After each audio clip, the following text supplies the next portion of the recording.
Olá, seja bem-vindo, Vozes da Saúde. Saúde daqui de Curitiba para o Paraná, do Paraná para o Brasil, do Brasil para todo o universo e também outros universos, não é? E hoje nós temos a grata satisfação de receber um grande especialista. Eu já vou falar daqui a pouco, vem acompanhando com a gente. Mas antes, né, aqui, ó, clique aqui, compartilha, né, dê o seu like, traga também, né, aí os seus amigos, parentes, porque nós estamos falando de saúde.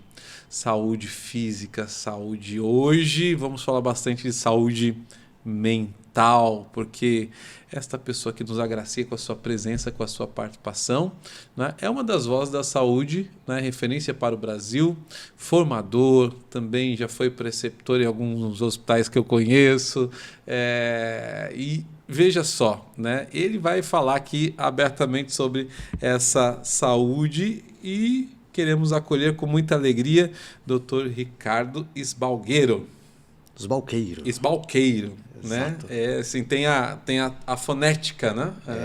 Vamos puxar Esbalqueiro. Sim, seja muito bem-vindo, uma alegria recebê-lo, né, aqui no Vozes da Saúde, com Eduardo Filho. Ele que é médico formado pela Universidade Federal do Paraná, psiquiatra pela Clínica Heidelberg, gerente médico da Clínica Cadmon e coordenador do programa de residência médica em psiquiatria da Clínica Cadmon.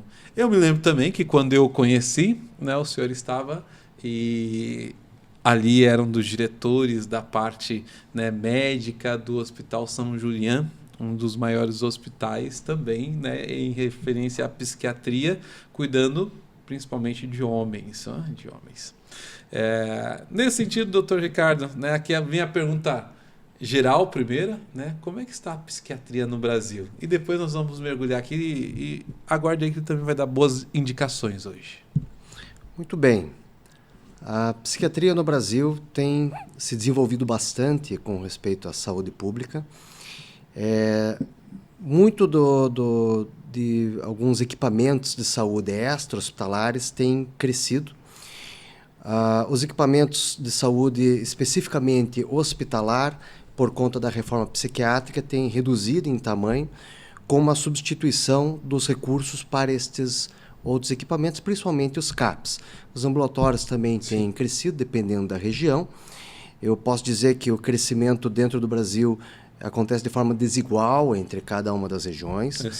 O Paraná, posso dizer que é um estado em que consegue dar conta, né, da sua população de uma maneira melhor do que outras regiões, melhor do que no Nordeste ou no Norte, por exemplo. E posso dizer que até na região Sul é um estado que tem conseguido dar conta. Curitiba é uma cidade que tem uma equipe volumosa para essa saúde pública. Isso que eu ia perguntar, a quantidade de psiquiatras, né, e a demanda que nós temos, doutor Ricardo. Por vários motivos, né? Acho que a prefeitura dá uma atenção boa. A própria prefeitura tem, através da FEAS, o seu próprio programa de treinamento médico, faz a formação de novos psiquiatras, e esses novos psiquiatras compõem parte também dessa gestão pública. Quer dizer, participa dos CAPs, participa da UEP, participa dos ambulatórios. A gente tem vários centros acadêmicos e universitários que acolhem parte dessa demanda da psiquiatria da saúde pública. E por ter também bastantes programas de residência, a cidade de Curitiba, também podemos dizer que a saúde suplementar, através dos planos de saúde, também possuem bastantes psiquiatras. Curitiba é uma cidade bem servida, digamos assim, de psiquiatras. Temos bastantes também, não digamos bastante, mas tem formação de psiquiatria infantil também. Que é a psicopediatria. Não dá para a gente chamar de psiquiatria da infância e adolescência. É o termo que a gente usa mais corrente. E estamos relativamente bem servidos, né? Às vezes não é tão fácil, principalmente quando a gente fala de saúde pública, chegar a um psiquiatra infantil pela rede pública, mas a rede suplementar até conta um pouco mais com isso, e temos bastantes particulares aqui, né? Não é tão difícil chegar a um psiquiatra infantil aqui quando comparado com algumas outras regiões. Então, existe uma modificação, na verdade, do pensamento de como tratar um paciente psiquiátrico, né? Então, há uma tendência a usarmos menos internamento e mais equipamentos de saúde de base aberta e base comunitária. Que vem naquele processo que nós chamamos atrás de deshospitalização, seria isso? Sim, sim. Dentro do conceito e do contexto da deshospitalização e da reforma psiquiátrica. Isso já vem acontecendo. Alguns lugares do Brasil também aconteceram de uma maneira mais rápida e podemos até dizer com pouca estrutura. O Paraná ainda tem bastantes leitos da rede SUS, com uma tendência, né, a uma redução gradual. A gente vê até pelo fechamento de alguns desses hospitais, né? O Hospital Nossa Senhora da Luz, que fechou aqui dentro de Curitiba. Sim, Curitiba. O Hospital Hélio Rotenberg, que também fechou. Pouco antes fechou Pinheiros, fechou Glória, fechou de Marechal Cândido Rondon. Então, vários hospitais acabaram fechando, sustentando ainda uma parte da rede. Maringá fechou 2 anos atrás. Então, houve, de fato, uma redução, mas ainda temos, proporcionalmente, uma quantidade maior do que na maior parte dos outros estados do Brasil. Nesse sentido, doutor Ricardo, em relação a esse fechamento dos hospitais, em relação à questão dos CAPs, mas eu tenho uma preocupação, que acho que também é a preocupação de todos que nos acompanham, nos quadros críticos, né, de uma pessoa que está envolta às questões de psiquiatria. E também já trazendo uma outra pauta, que é a dimensão das pessoas que estão envolvidas com a dimensão de álcool e droga, principalmente, que a gente sabe que hoje é um volume crescente, né, em relação à população de estado de rua, a juventude, né, e outras, né, pessoas que acabam utilizando de substâncias. Como que a gente faz esse cruzamento? Porque eu vejo que ainda o quadro, né, do atendimento, do acompanhamento, né, a esses pacientes não estaria aquém do que o desejado? Eu posso dizer que se a gente falar de uma equipe multi, né, e pela proporção, né, pelas prevalências das doenças que a gente tem hoje, provavelmente sim. A gente, talvez até no combate, né, a redução dessas prevalências, a gente tem sido muito ineficaz, né? O Brasil tem sido ineficaz. Eu vou pegar, por exemplo, aqui, só para exemplificar para quem está nos acompanhando, que nós olhamos a Cracolândia lá de São Paulo. Mas nós também temos a Cracolândia aqui em Curitiba, né? O centro hoje, né, de Curitiba, ele está, né, tomado aí por pessoas de rua. E as drogas, que são hoje chamadas drogas sintéticas, seriam isso, que também é um outro, que tem uma ação mais rápida, né, que também ali gera um grande malefício, né? Então, a partir, né, dessa volumetria em relação, né, a esses, né, usuários, vamos dizer assim, e a dimensão do atendimento, por isso que eu colocava, né, que acho que precisamos de um serviço mais ampliado, né, nesses quadros críticos. A gente até pode pensar que nos últimos anos, né, vários outros países ou estados, né, como alguns estados americanos, dependendo da decisão pela política pública, pode facilitar o acesso a drogas e aumentar algumas prevalências. Há uma tendência, quando você descriminaliza, né, o consumo de substâncias, de a população ter uma imagem menos danosa da droga. Então, há uma interpretação, né, o que os estudos apontam, né? Quando você descriminaliza, a população sente que ela é menos perigosa e passa a experimentar mais. E ao experimentar mais, vai aumentando também a probabilidade de você ter uma população dependente e também de se tornar cada vez mais precoce, né, o início, né, do consumo. E por muito tempo, a maior parte dos países do mundo, durante os inícios dos anos 2000, 2010, da primeira e segunda décadas do século, A maior parte dos países do mundo estavam relativamente estacionados com respeito à sua prevalência. O Brasil sempre aumentando, o Brasil só aumentando essa prevalência. Assim como algumas outras coisas que o Brasil também não conseguiu coibir, que é a taxa de suicídio, por exemplo. Então, o mundo também estava relativamente estacionado e o Brasil subindo suas taxas. O consumo de cocaína e crack do Brasil, por exemplo, nunca parou. Né? Ele sempre esteve aumentando. Outras drogas também acabam aumentando junto, né? Então, podemos dizer que as estratégias para reduzir, né, as prevalências de consumo de substância no Brasil são ruins. A gente nunca foi eficaz nisso. E com esse aumento de proporção e a redução da disponibilidade de leitos, talvez a gente possa falar de um descompasso, né?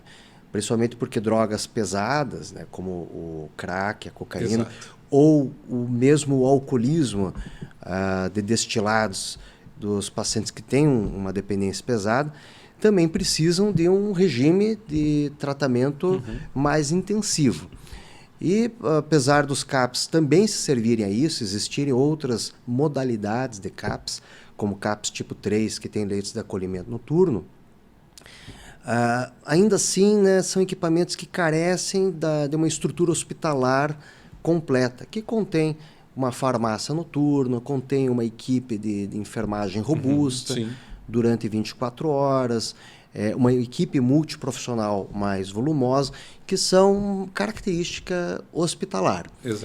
Então, infelizmente, né, nessa troca, apesar de a gente conseguir, essa troca de investimento, né, investir menos no leito, investir mais em equipamentos de base comunitária, é uma troca que tem seu valor, né, então a gente consegue prestar uma determinada assistência desde antes do paciente se tornar muito grave, mas quando você deixa também de fornecer o recurso suficiente para um regime de internamento, você não consegue assistir aquela população que mais precisa.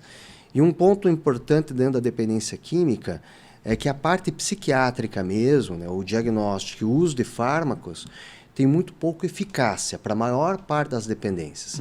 Então, tratar com remédios uma dependência de cocaína, crack ou de álcool, o resultado é muito pequeno, é pífio. E a gente precisa muito de psicoterapias. E o investimento em psicoterapia na rede pública é muito ruim mesmo.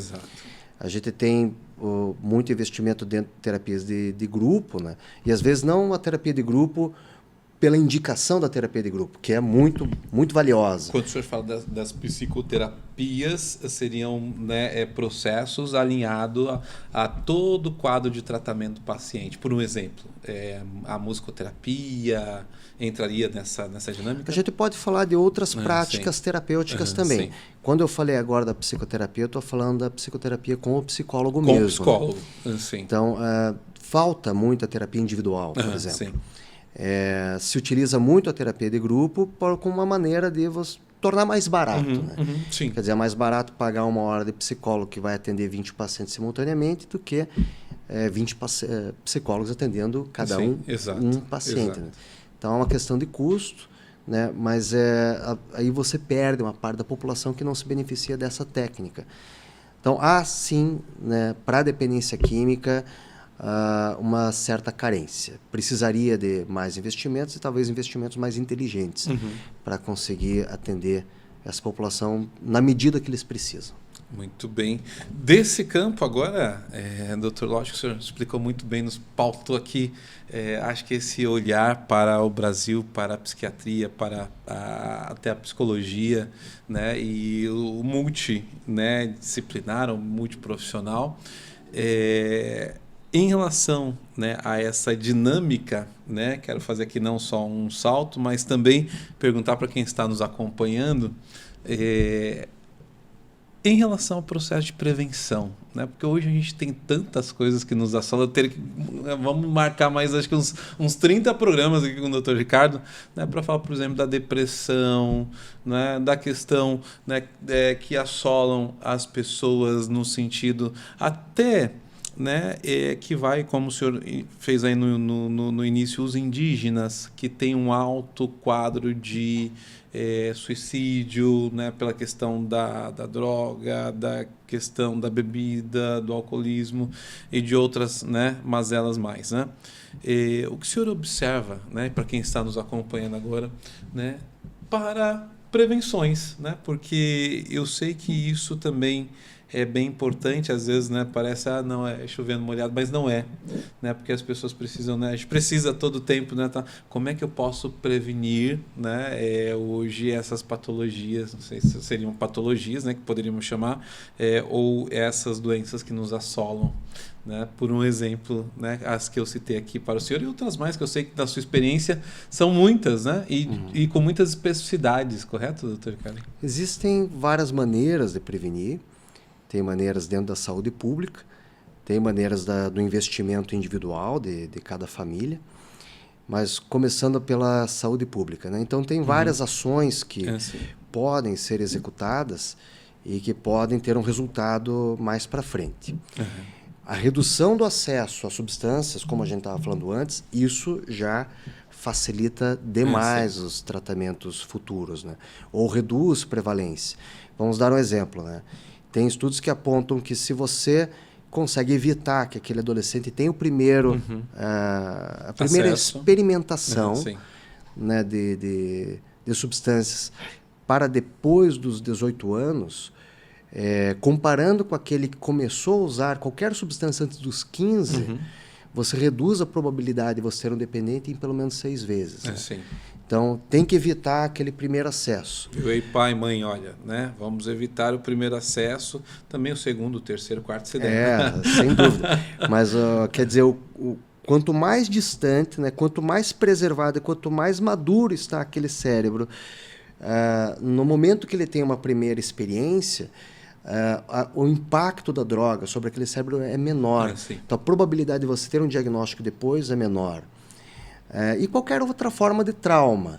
Né? A maior parte dos traumas na infância, eles vão ter um impacto muito mais significativo, um impacto muito mais patológico na gênese da patologia. Isso dá para a gente dizer que começa desde coisas relativamente simples, como a separação entre pais. Pais separados já aumentam a probabilidade de uma doença na infância. Por um exemplo, os quadros de esquizofrenia, né? Isso pode ser proveniente a partir, né? Ou também algo já hereditário? Aqui eu estou trazendo situações. Sim. A esquizofrenia tem uma carga genética associada. Então, você tem um fator predisponente, né? Genético, e você pode ter ali alguns gatilhos, alguns fatores precipitantes que vão levar ao desenvolvimento da doença. Tem uma matéria que a gente chama de epigenética, que fala justamente disso. Uma carga genética original, mas que precisa de um determinado estímulo para começar a se desenvolver. O chamado gatilho. Esses gatilhos, né, que vão fazer com que você desenvolva aquela doença que está latente. A pessoa tem uma genética favorável, mas não necessariamente vai desenvolver. E, às vezes, daí um trauma pode ser o fator gerador do desenvolvimento da doença da esquizofrenia para uma pessoa que já tem uma predisposição genética. Bem como de várias outras, né? Estresse pós-trauma, né? Depressão.